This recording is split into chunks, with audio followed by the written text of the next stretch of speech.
speaking of taking control, leads us to our next legacy point, and that is this. Love your child enough to set limits.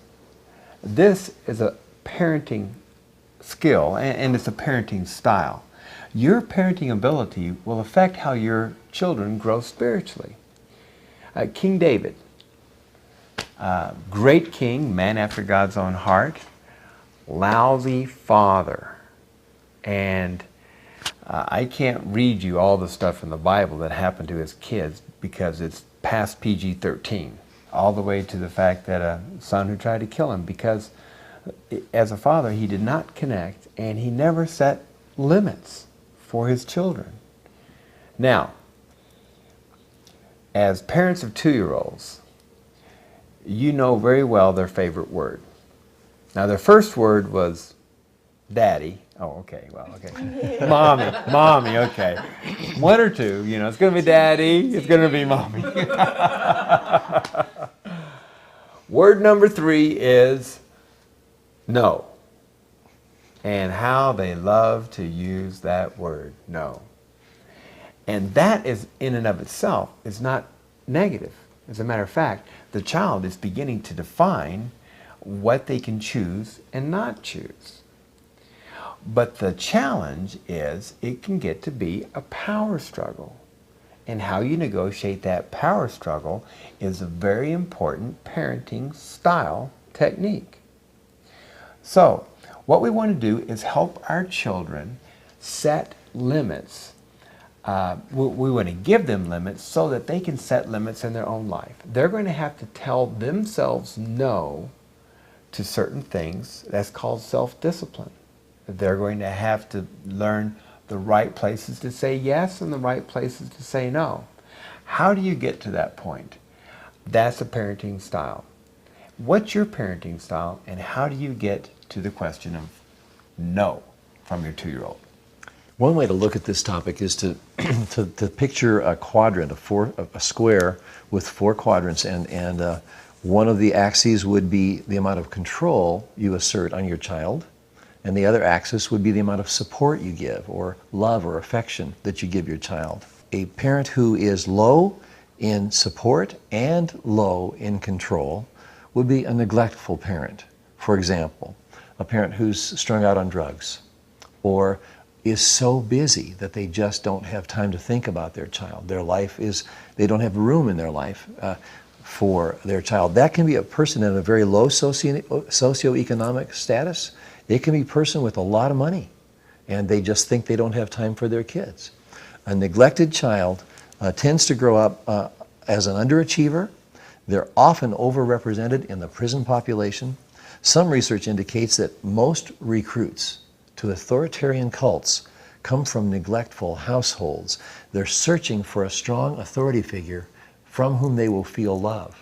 So they're reaching out for the one thing they didn't get from their parents. That's the neglectful parenting style, not a terribly effective one. There's the authoritarian parent. This was pretty predominant when I was a kid back in the 50s.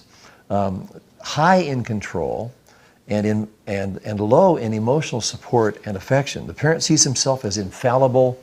The comment that was often I heard was, you get whipping at school, you're going to get a whipping when you get home.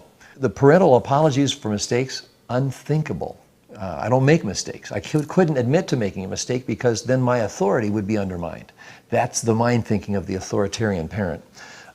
They attempt to control their child's behavior, and the ironic thing about that is they teach their child that the child is not capable of making decisions on their own. The longer the parent tries to hang on to and continue to manipulate and control their child, the more the child learns they're not capable of making decisions themselves.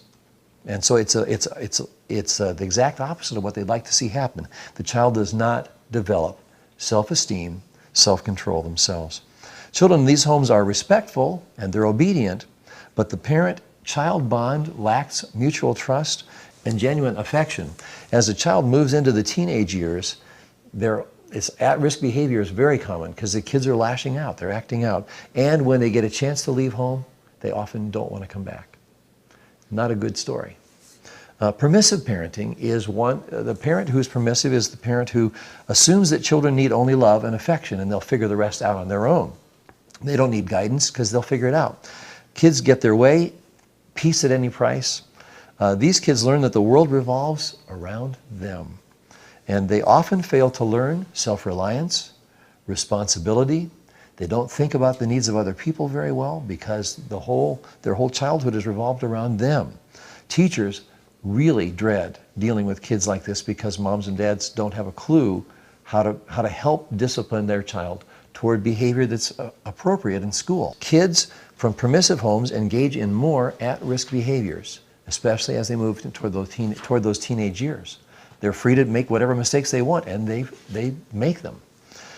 Contrast that with the parenting style that research has proven to be the most effective parenting style, called authoritative. And that's where it's high in control and high in support. Lots of love, but also lots of boundaries and guidelines. It's intentional about both teaching and modeling, and it raises kids who share their parents' value system. Parents acknowledge their mistakes and even apologize when they've made a mistake. Kids are given choices and they're guided. They're not always controlled toward good decisions.